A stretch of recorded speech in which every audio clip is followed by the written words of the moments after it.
Boa noite a todos. Uma alegria. Está muito alto o retorno para mim aqui. Não sei se está alto para todo mundo. Uma alegria estarmos juntos mais uma vez em torno da palavra de Deus para aprendermos sobre o Senhor. Você pode abrir sua Bíblia em Apocalipse capítulo 12. Nós vamos continuar os nossos estudos desse livro.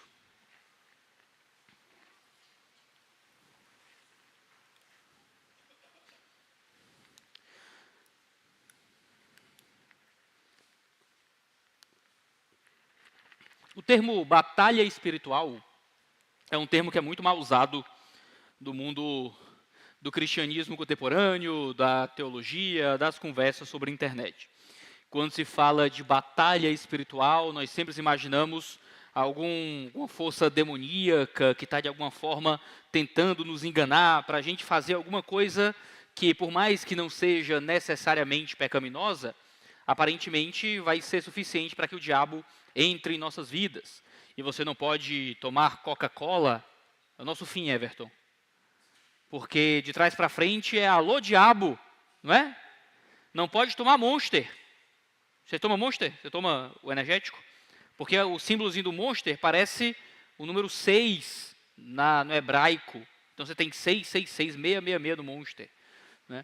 Eu lembro de uma que era do Facebook, que você colocava uma girafa, se você perdesse uma determinada prenda, e na tua foto você trocava por uma girafa, e na verdade aquilo era um pacto oculto com o diabo.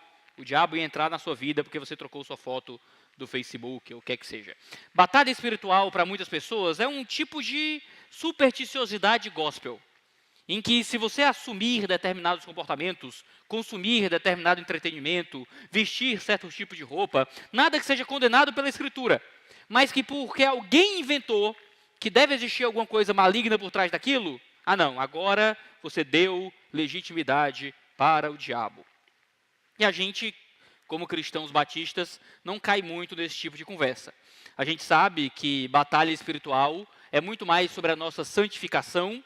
A batalha espiritual é sobre fugirmos do pecado, batalha espiritual é sobre vencermos as ciladas do maligno que desejam nos fazer nos prostrar diante de nós mesmos. A verdadeira batalha espiritual é uma batalha contra o pecado que existe dentro de nós, porque o que dá legitimidade para o diabo é o pecado, o que dá legitimidade para as forças do mal é nos afastarmos da vida com Deus. Não é o energético que você toma, não é o refrigerante do seu almoço que vai te separar do Senhor. O que te separa do Senhor é viver por si mesmo, é obedecer o convite do diabo ao pecado, a fugir do Senhor.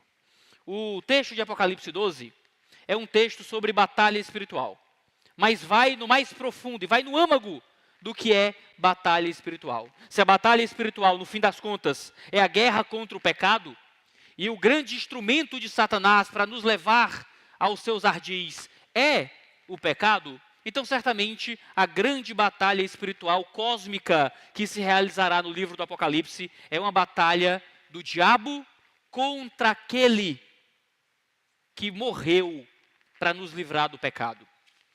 A mais profunda batalha espiritual é a batalha do diabo contra o Cristo que morreu para nos salvar.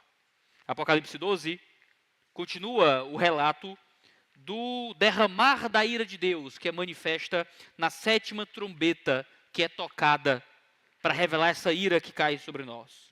No capítulo passado, nós lemos sobre uma perseguição das nações contra o povo de Deus. Aqui no caso, principalmente judeus convertidos que estavam firmes esperando o Senhor no seu local de adoração. Judeus fiéis que permaneciam sobre a terra.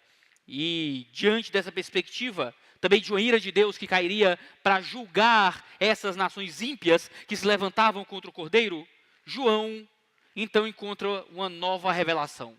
Algo novo se descortina diante dele. No verso 1 de Apocalipse 12, e vamos ler no texto à medida que formos estudando ele, o verso 1 diz: viu-se um grande sinal no céu.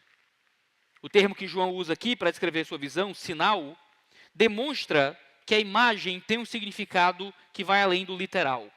É a descrição de uma metáfora. O livro do Apocalipse muitas vezes é interpretado pelos teólogos como uma grande alegoria, como uma grande metáfora, como um texto em que nada realmente tem um significado. Os números não devem ser considerados como números, é tudo uma grande analogia, uma numerologia esquisita para alguma coisa. Os fatos não se descortinam da forma como é estabelecida.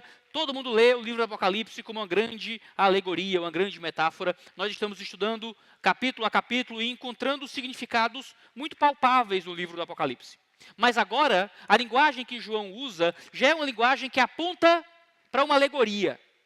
Ele fala que viu-se um sinal nos céus.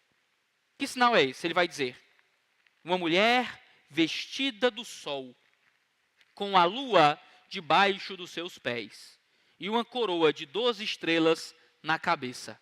Verso 2. A mulher estava grávida e gritava com dores de parto, sofrendo tormentos para dar à luz. Aqui a gente vai ter que demorar um pouco nesse ponto. Eu estava falando com o pessoal aqui na sala de mídia, antes de começar o sermão. Eu disse: irmãos, o sermão hoje tem o potencial de ser infinito. E aí eu preciso conseguir ter jogo de cintura para a gente ser um pouco rápido, sem ser superficial. Porque esse talvez seja um dos textos mais debatidos do livro do Apocalipse, não pela sua complexidade, mas pelo mau uso que alguns grupos religiosos fazem dele. Porque quem é essa mulher que aparece aqui no livro do Apocalipse, vestida de sol, com a lua debaixo dos seus pés, com a coroa de 12 estrelas na cabeça, que está grávida e grita com dores de parto, sofrendo esses tormentos? Bom, muitos acreditam que essa mulher é Maria, mãe de Jesus. Aqui, expressa nos céus como a rainha do universo, a quem devemos algum tipo de louvor, um tipo de hiperdulia, como dizem os católicos, um tipo de adoração que se manifesta a essa mulher. No entanto, existem alguns problemas muito claros quando a gente começa a olhar para essa mulher e acredita que aqui é Maria. Porque, numa leitura superficial, talvez você se convença disso. Ora, é uma mulher que está grávida, a pessoa que nasce mais à frente descobriremos que é Jesus. Essa mulher grávida é perseguida pelo diabo, foge para o deserto, e então é protegida por Deus. É óbvio que é Maria. Será? Existem alguns problemas em a gente achar que é Maria aqui. Primeiro, o texto diz que essa mulher foge ao deserto e é protegida por 1260 dias. No caso, um período profético que é relacionado à perseguição do povo de Deus. Algo que não se aplicou a Maria individualmente, que não aconteceu no texto dos evangelhos. Apocalipse 12, 6, diz que essa mulher foge para o deserto, onde é sustentada por 1260 dias. No verso 14, ela recebe asas de uma grande águia para voar ao deserto, onde é protegida por um tempo, tempos e metade de um tempo, que são 3 anos e meio. O deserto na Bíblia, que simboliza essa proteção e provação do povo de Deus, não é o que acontece na vida de Maria. Não há registro histórico, seja na Escritura, seja na tradição cristã, que Maria tenha fugido para um deserto por 3 anos e meio. Se a mulher fosse Maria, seria estranho que o texto falasse de uma fuga em um tempo de proteção que não se encaixa com a biografia dela. Em segundo lugar, a dificuldade de interpretar essa mulher como Maria vem de que a fuga para o deserto acontece depois da ascensão do seu filho aos céus. Alguns olham para essa fuga ao deserto como a fuga de José e Maria para o Egito durante a perseguição de Herodes. Mas a mulher do Apocalipse primeiro tem o seu filho arrebatado aos céus e depois tem o seu tempo de fuga ao deserto, o que cria uma relação muito inapropriada do registro de Maria, que foge para o deserto enquanto Jesus ainda é uma criança, ao invés de fugir para o deserto quando Jesus, já adulto, é assunto aos céus. Em terceiro lugar, o verso 2 descreve essa mulher sofrendo dores de parto. Na teologia católica, Maria é considerada livre das consequências do pecado original. É a ideia da Imaculada Conceição de Maria. Maria não recebe as maldições da queda e do pecado original. Pelos méritos de Cristo, Maria não teria sido perdoada dos pecados, mas pelos méritos de Cristo, ela teria sido protegida do pecado. A ideia é que Maria não teria então sofrido dores de parto no parto de Jesus, segundo a tradição católico-romana. Mas o texto fala claramente de uma mulher sofrendo dores de parto. Se Maria é isenta do sofrimento proveniente da queda, então a referência a dores de parto aqui seria inconsistente com a doutrina mariana dos católicos. Em quarto lugar, o verso 15 diz que o dragão tenta destruir a mulher com um rio de água que sai da sua boca. mas a terra a ajuda engolindo o rio. Esse episódio parece descrever alguns dos livramentos sobrenaturais que acontece no livro de Apocalipse, onde Deus protege o seu povo de ataques satânicos. Não há nada na vida de Maria que corresponda a esse evento. Ler essa mulher como Maria nunca foi a leitura padrão da história da igreja, até o crescimento da heresia romanista. Hipólito de Roma, por exemplo, no século III, o maior teólogo daquele período, lia essa mulher como sendo a igreja, por exemplo. Maria nem passou pela cabeça dele. Metódio de Olimpos, outro teólogo do fim do século III, identificava essa mulher com Jerusalém. Maria não era considerada como hipótese a da mulher em Apocalipse 12. A leitura que os católicos tentam impor a nós, protestantes, a partir desse texto de que Maria é rainha dos céus, é uma leitura que não considera e não respeita corretamente o que está escrito aqui no texto. Uma outra leitura que se tornou um tanto popular, principalmente a partir das leituras mais reformadas e mais presbiterianas, é que essa mulher representa a igreja. A mulher de Apocalipse 12 é a própria igreja do Deus vivo. Mas também é uma leitura com alguns problemas, na minha opinião. O principal problema é que essa mulher é quem gesta Jesus e traz Jesus ao mundo por meio de um parto. Isso não parece ser uma linguagem que se aplica à igreja, que na verdade nasce de Jesus. Além disso, a igreja surge aqui no texto como parte dos filhos dessa mulher, no verso 17. Seria estranho associar essa mulher à própria igreja, quando a igreja é um outro personagem aqui na história que nasce dessa mulher. Então, interpretar que a igreja é a mulher de Apocalipse 12 também me parece uma leitura pouco atenta ao que está escrito aqui, por mais que excelentes teólogos de outras linhas sigam essa perspectiva. O que é que eu acho que a mulher de Apocalipse 12 representa? A leitura que eu acredito que melhor respeita o contexto aqui é que esta mulher é Israel. Essa mulher representa justamente a comunidade judaica que está sendo perseguida aqui no texto, dentro do contexto que nós estamos lendo em Apocalipse. Por quê? Primeiro, todo o contexto aqui está ligado à perseguição que os gentios trazem contra os judeus, como lido no capítulo passado. Este sinal nos céus vem como manifestação daquilo que é dito nos versos 1 e 2 de Apocalipse 11, quando diz que os gentios iam pisar a cidade santa por 3 anos e meio, mas que os judeus seriam protegidos. O texto fala que essa mulher seria protegida da perseguição do dragão pelo período de 3 anos e meio. A correlação é muito clara. Assim como esse texto fala dessa mulher, que é protegida de uma perseguição satânica por 3 anos e meio, o capítulo passado falava dos judeus sendo protegidos da perseguição dos gentios por 3 anos e meio. O contexto inicial faz parecer que eles estão se referindo à mesma coisa. Em segundo lugar, a mulher está vestida de sol, tem a lua debaixo dos seus pés e usa uma coroa de 12 estrelas. É o que nós acabamos de ler. Essa imagem é tirada diretamente de Gênesis 37, versos 9 e 10, onde José, se deve lembrar, tem um sonho. E nesse sonho, o sol, a lua e 12 estrelas representam Jacó, no caso de Israel, a sua mãe e os 12 filhos de Jacó, simbolizando a nação de Israel como um todo.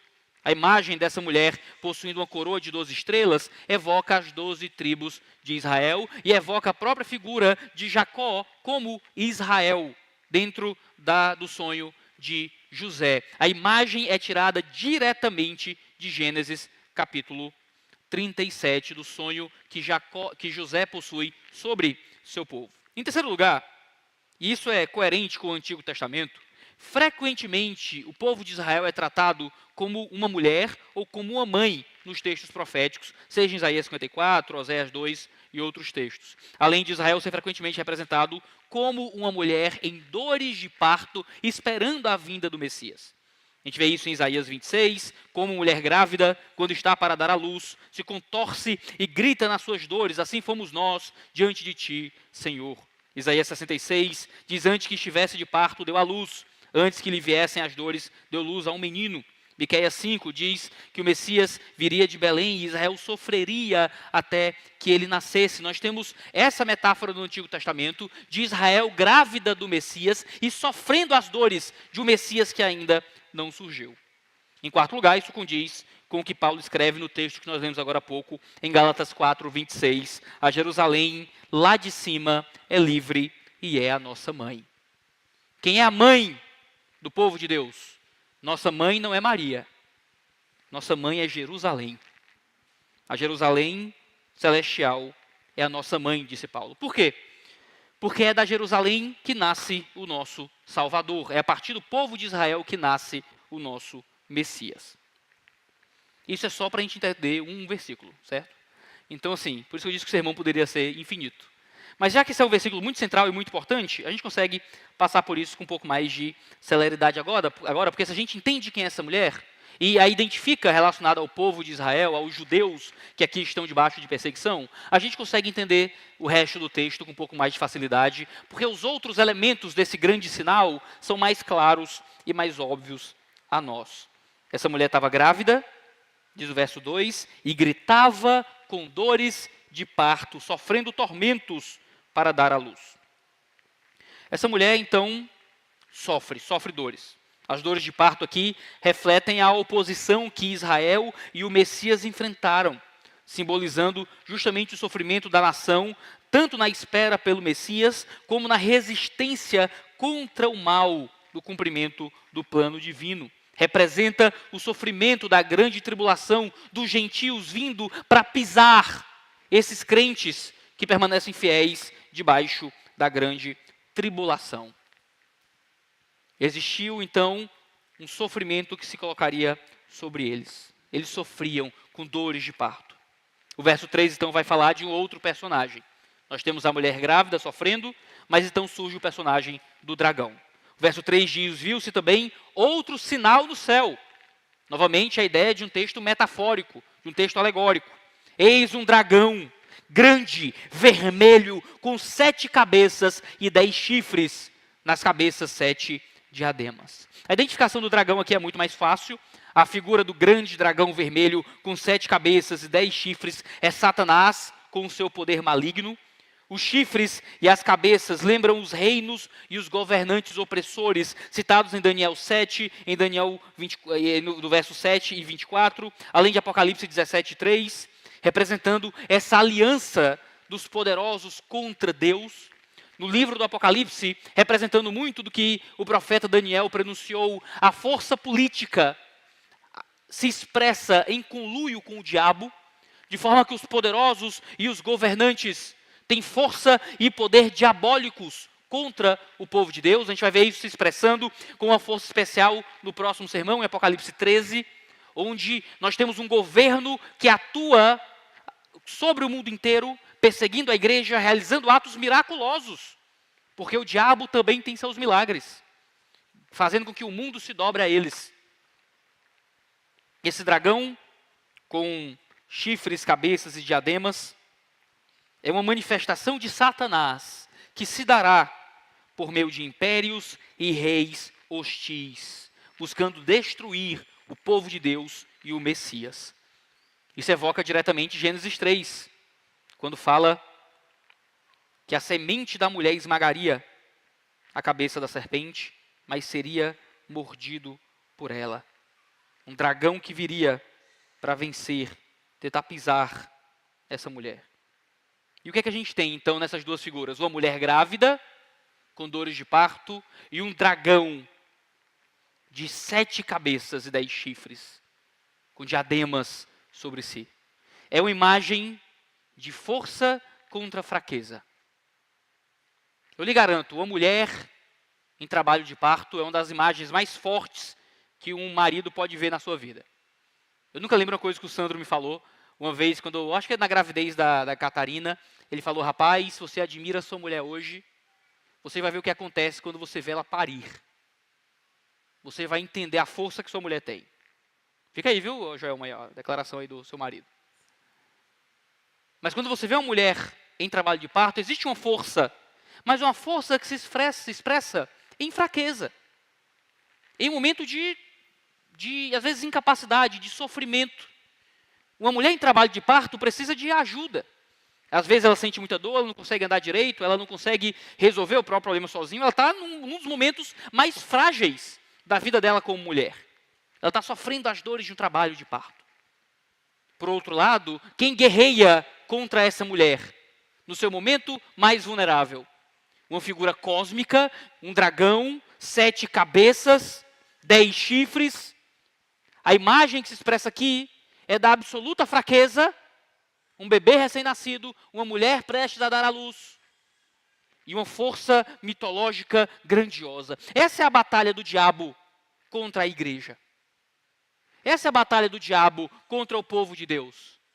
Você consegue imaginar isso? Quem somos nós, feitos de carne e osso, lutando contra seres sobrenaturais? Nós, tão limitados, tão frágeis, enquanto há um Senhor deste século capaz de cegar o entendimento dos incrédulos. Meu irmão, a linguagem que a Escritura usa para falar do diabo nunca é uma linguagem simples.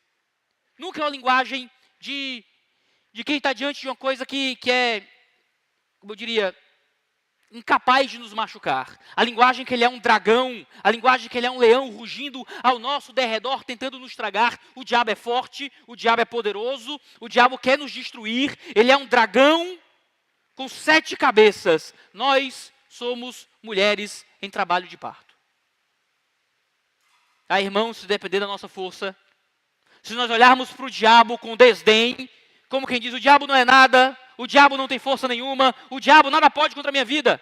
Se você pensa isso, baseado na sua força, eu venço do diabo porque eu oro, eu venço o diabo porque eu sou santo, eu venço o diabo porque eu jejum, eu venço o diabo porque eu leio a Bíblia. Olha só para mim, olha tudo que eu tenho, que me dá instrumentos para vencer o diabo. Irmão, você está indo com uma faca em uma briga de arma.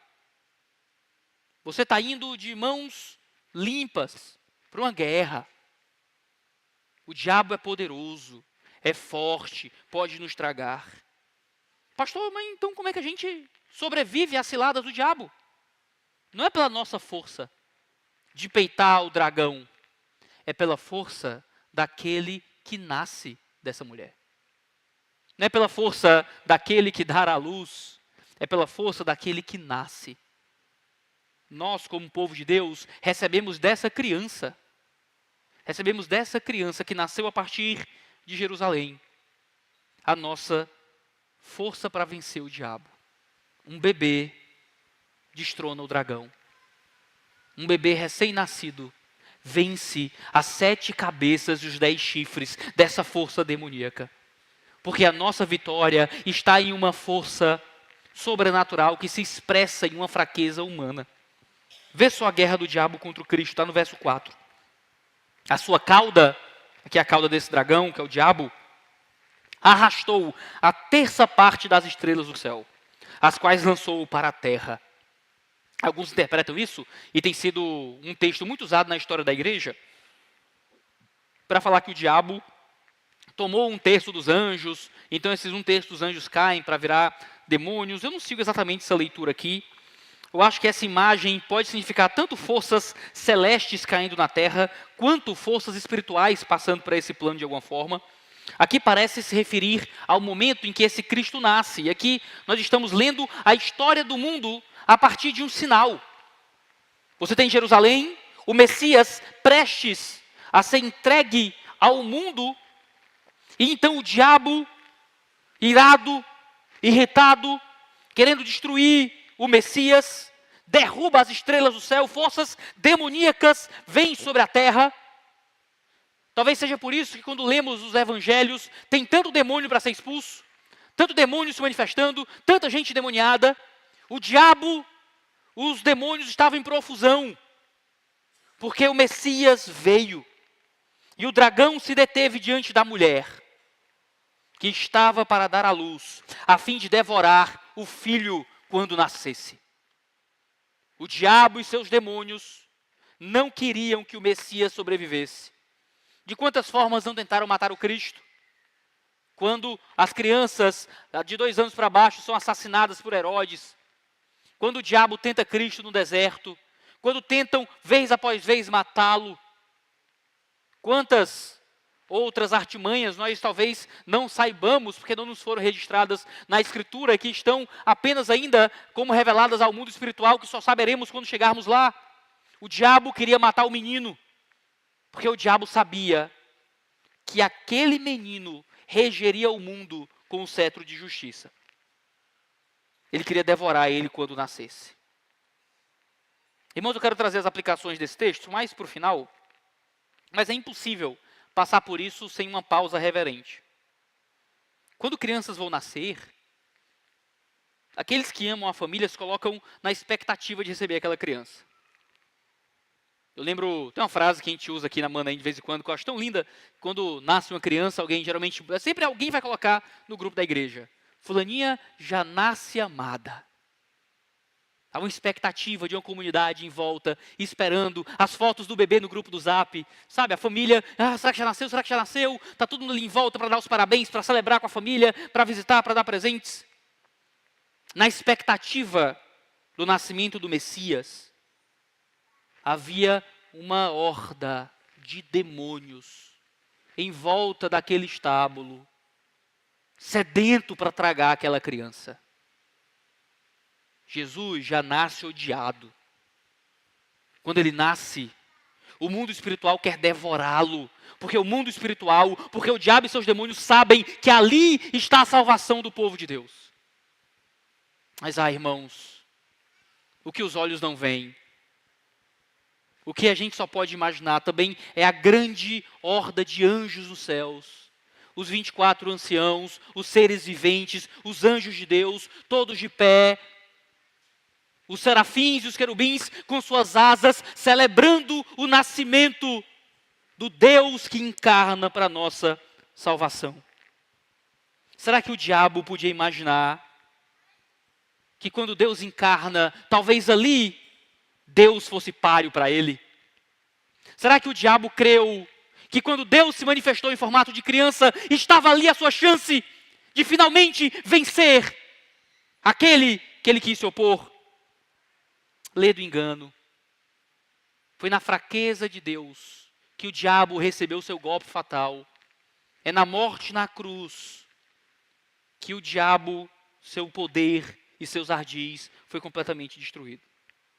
O verso 5 diz: ela deu luz a um filho homem, que há de governar todas as nações com cetro de ferro. Lembra que no capítulo passado, as nações viriam para pisotear o povo de Deus? Aqui no caso, os judeus convertidos, talvez os gentios que creram na pregação desses judeus. Que no capítulo passado, a ira de Deus cai contra esses povos, essas nações que tentam pisar no povo de Deus.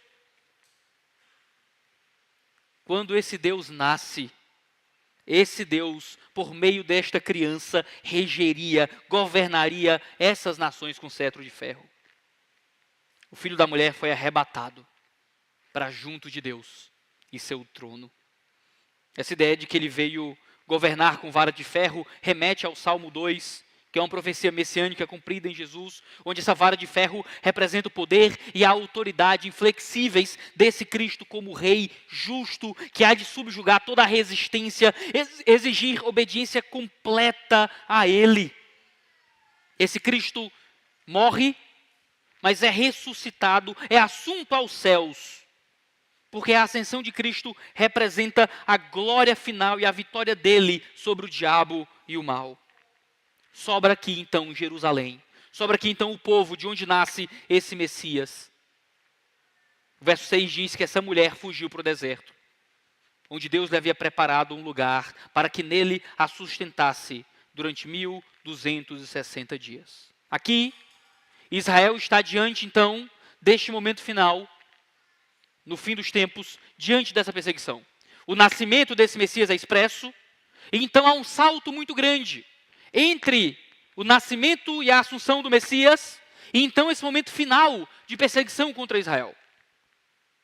Esse salto na história que é contada em Apocalipse 12, representa muito do Espírito, que o livro de Apocalipse expressa sobre o tempo presente. Várias vezes nós lemos: em breve essas coisas acontecerão. Em breve isso vai acontecer. Em breve isso se realizará. E a gente está aqui há 2000 anos, achando que faz muito tempo que vivemos aqui. Mas debaixo da visão escatológica e do Apocalipse de Deus, da ascensão do Messias para hoje, sequer é contado no fluxo do texto. Da ascensão do Messias para a consumação de todas as coisas, é breve, é rápido, nós sentimos como muito tempo, mas irmãos, é um tempo minúsculo diante da grandeza do fim de todas as coisas. Diz aqui que essa mulher foge para o deserto. Na tradição bíblica, o deserto é sempre apresentado tanto como lugar de refúgio quanto de provação. Israel passou pelo deserto antes de entrar pela terra prometida. Jesus foi tentado no deserto, mas aqui deserto representa segurança para essa mulher. Você deve lembrar em 1 Reis 19, Elias sendo alimentado e protegido no deserto. O refúgio dessa mulher no deserto simboliza a mesma proteção divina no tempo da grande tribulação que nós lemos no capítulo passado de Apocalipse. Porque o remanescente fiel seria mantido a salvo enquanto o dragão busca a sua destruição. Esses 1260 dias correspondem a 3 anos e meio, que é referência em Apocalipse e em Daniel à grande tribulação. Um período que simboliza o tempo em que esse remanescente é protegido enquanto a perseguição da besta se intensifica. Mas então, irmãos, se existe uma guerra na terra, se existe uma busca desse dragão por meio da força das nações de destruir o povo de Deus debaixo da tribulação, existe algo para além da terra, existe algo que os homens da terra não conseguem ver, mas que é revelado a João no Apocalipse, é revelado a nós na sua palavra, que é uma guerra sangrenta nos céus. A partir do verso 7 diz: então estourou a guerra no céu. Irmãos, há uma grande batalha, há uma grande guerra no mundo espiritual. Você gosta do tema da batalha espiritual? Batalha espiritual vai ser aqui, verso 7. Miguel, aqui é apresentado como o principal dos anjos do Senhor. Miguel e os seus anjos lutam contra o dragão. Haverá uma batalha real, sangrenta, física, em que anjos e demônios lutarão. Também o dragão e os seus anjos lutaram, mas não conseguiram sair vitoriosos. E não havia mais lugar para eles nos céus. E foi expulso o grande dragão, a antiga serpente, que se chama Diabo e Satanás, o sedutor do mundo. Irmãos, você sabe que ainda estamos em um momento em que o diabo nos acusa. No livro de Jó, nós temos Satanás vindo de rodear a terra e se apresentando diante de Deus. Nós ainda temos uma visão de que o diabo está reinando no inferno. Os anjos estão nos céus, mas o mundo espiritual ainda está imiscuído, de forma que nós não conseguimos enxergar. No Antigo Testamento, o profeta abre os olhos, e então eles conseguem enxergar anjos e demônios lutando. No livro de Daniel, anjos e demônios lutam. Há uma guerra espiritual presente no mundo. Mas um dia haverá uma guerra final, onde o diabo será completamente expurgado dos céus. Ele não terá mais nenhum acesso a Deus, para nunca mais nos acusar, para nunca mais tentar nos colocar contra o Senhor. Ele fracassa de novo e de novo, porque não há acusação diante dos eleitos de Deus, mas um dia ele será totalmente e plenamente expulso. No entanto, ele não vai ser enviado para o inferno, ele vai ser expulso e enviado para a terra. Isso faz parte da última trombeta. O próprio diabo será enviado para estar aqui, atormentando aqueles que vivem contra o Senhor. Ele foi atirado para a terra e com ele os seus anjos. Então o verso 10 diz: então ouvi uma voz forte no céu, proclamando: agora veio a salvação, o poder, o reino do nosso Deus e a autoridade do seu Cristo, pois foi expulso o acusador de nossos irmãos, o mesmo que os acusa de dia e de noite diante do nosso Deus. Eles o venceram por causa do sangue do Cordeiro e por causa da palavra e do testemunho que deram. E mesmo diante da morte, não amaram a própria vida. Por isso, alegrem-se, ó céus, e vocês que nele habitam. Irmãos, por meio do sangue do Cordeiro, temos a confiança de que venceremos o diabo. Ele nos acusa diante de Deus. E sabemos disso, porque ele também nos acusa diante de nós. Sabemos disso. Sabemos que ele nos acusa diante do Senhor, porque quando deitamos à noite para dormir, ele continua nos acusando. Quando estamos no carro em silêncio, ele continua nos acusando. Quando paramos um pouco, nós sabemos dos nossos erros do passado, das nossas falhas do presente, das nossas ansiedades sobre o futuro, das pessoas que ferimos, das vezes que fingimos arrependimento, dos momentos em que calamos, que fomos fracos e covardes. O diabo nos acusa todo dia. Sabemos que ele nos acusa a Deus, porque ele continua nos acusando em nós. O que nos dá paz, o que nos dá esperança e tranquilidade, é saber que um dia o acusador de nossas almas será completamente enxotado dos céus. Por meio do sangue do Cordeiro, venceremos e venceremos o diabo. Por meio do sangue do Cordeiro, as 7 cabeças do dragão serão arrancadas. A nossa vitória será sobre a força do mal. O nosso acusador encerrará mudo a sua batalha, derrotado, porque reinaremos, não porque as suas acusações eram injustas. Tudo que o diabo fala de nós nos céus é verdade. Ele não tem que mentir sobre nós. Tudo que o diabo leva a Deus diariamente é aquilo que fizemos por onde, todo dia que ele leve. O que ele não considera é que o sangue daquela criança, nascido daquela mulher, é suficiente para vencer as suas ciladas e as suas acusações. No entanto, ai da terra. Estamos com ele nos céus, mas o verso 12 vai dizer, ai da terra e do mar, pois o diabo desceu até vocês. Ele não está mais no céu para nos acusar, porque agora estamos lá com o Cordeiro. Mas na manifestação da ira, ele agora desce para a terra, cheio de fúria, sabendo que pouco tempo lhe resta. O diabo sabe que vai perder. Ele sabe que haverá a conclusão dos tempos. Ele sabe que seu trabalho será em vão, mas ele ainda, no seu ódio e na sua ira, quer levar consigo o máximo contra Deus. Ele quer trazer consigo aqueles que não se escondem debaixo do sangue. O verso 13 diz, quando o dragão viu que tinha sido atirado para a terra, perseguiu a mulher que tinha dado luz ao filho do homem. Aqui o diabo vem para perseguir ainda mais o povo de Deus. Mas foram dadas à mulher as 2 asas da grande águia, para que voasse para o deserto, para o seu lugar, ali onde é sustentada durante um tempo, tempos e metade de um tempo. Durante a grande tribulação, o povo de Deus, que seria perseguido pelo diabo, que seria pisoteado pelos gentios por meio das nações, agora são protegidos por Deus, voam como águias por cima da tribulação, fora do alcance da serpente.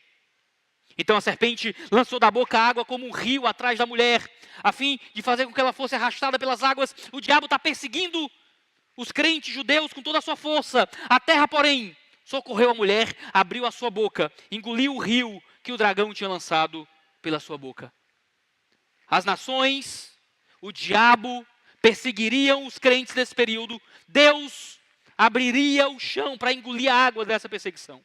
Aqui a linguagem, obviamente, é de sinal, é uma grande metáfora. Não haverá exatamente uma serpente, não é um dragão de verdade, não é uma serpente de verdade, não é uma boca que lança água de verdade, não é um chão que abre de verdade. Mas é uma imagem, um quadro que é montado para trazer essa ideia. O diabo vai persegui-los, Deus vai protegê-los.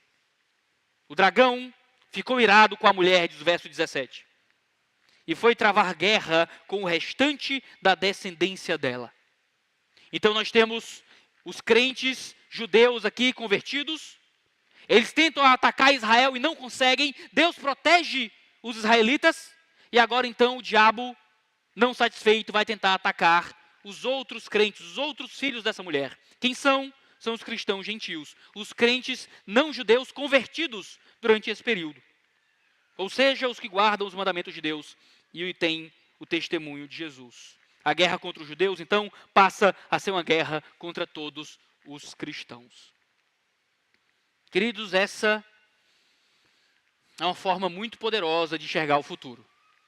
Há um futuro em que todos nós estaremos de pé, olhando a face do dragão. Mas temos a certeza de um Cristo que nos salva e que nos livra. Claro que nós, pessoas físicas nesse momento, a esperança é que na manifestação desses males, se ainda estivermos por aqui, já tenhamos sido arrebatados a Deus nos céus. Mas aqueles crentes que estiverem vivos neste momento, serão aqueles que podem ter confiança da segurança e da proteção do Senhor, mesmo diante de males e perseguições terríveis. A nós hoje é a certeza de que se ele protegerá os crentes de tal forma no momento do Apocalipse, o que ele não fará hoje para proteger o seu povo diante do acusador. Me permitam algumas aplicações finais sobre como nós podemos então viver hoje diante da guerra espiritual. Primeiro, Apocalipse 12 nos ensina a reconhecer a realidade da batalha espiritual. Apocalipse 12 deixa claro que há uma batalha invisível acontecendo. Satanás não apenas tentou destruir Cristo, mas continua guerreando contra o povo de Deus. Isso significa que nós não podemos viver como se estivéssemos em um tempo de paz. A nossa fé está constantemente sob ataque. Precisamos estar atentos contra as estratégias do inimigo de nos levar ao pecado. Em segundo lugar, Apocalipse 12 nos ensina que podemos confiar na proteção de Deus. A mulher, aqui em Israel, foi sustentada por Deus no deserto, mostrando que mesmo em tempos de tribulação, o Senhor provê refúgio e cuidado. Em meio às dificuldades, irmãos, nós temos que confiar que Deus está nos sustentando. Ele não promete a ausência de sofrimento, mas Ele promete a sua presença e o seu livramento. Em terceiro lugar, o texto nos mostra que nós podemos confiar que o mal já está derrotado. A guerra já tem o vencedor. Cristo venceu Satanás pela cruz e pela ressurreição. Embora o diabo ainda atue, ele atua com os dias contados. Nós podemos ter confiança e coragem na nossa vida, sabendo que a nossa vitória não depende de nós, mas já foi garantida por meio da cruz de Cristo. Em quarto lugar, Apocalipse 12 nos ensina que nós podemos vencer por meio do sangue do Cordeiro e pela palavra do testemunho. O texto diz que os santos vencem Satanás, no verso 11, por causa do sangue do Cordeiro e por causa da palavra do testemunho que deram. A nossa vitória não vem por força própria, vem pelo sacrifício de Cristo. Mas, de fato, nós precisamos proclamar, dar testemunho desse sacrifício, permanecendo fiéis até o fim. Se temos esse sangue derramado sobre nós, devemos permanecer e ter força dando testemunho deste sangue que nos lava. Em quinto lugar, irmãos, nós não precisamos temer nenhuma perseguição. Satanás não pôde destruir Cristo. Então a sua fúria se volta contra o povo de Deus. Quando não consegue destruir os judeus convertidos, a fúria se volta aos gentios convertidos. E ainda assim, ele perde. A perseguição contra a igreja, irmãos, fará parte do cenário profético. Não deve nos surpreender. Nós só precisamos estar preparados para resistir, sabendo que a perseguição nunca é maior do que a graça de Deus sobre nós. Em último lugar, Apocalipse 12 existe para nos deixar alegres, felizes, contentes e satisfeitos. Porque Apocalipse 12 é o texto da vitória final. Apesar da fúria do inimigo, Apocalipse 12 é uma mensagem de esperança. Cristo reina. O tempo do mal está com os dias contados. Satanás já respira por aparelhos. Ele é forte, mas a espada já está sobre os seus 7 pescoços. Pescoços. Seus 7 pescoços. Ele perderá. Ele será destruído. Nós reinaremos para sempre.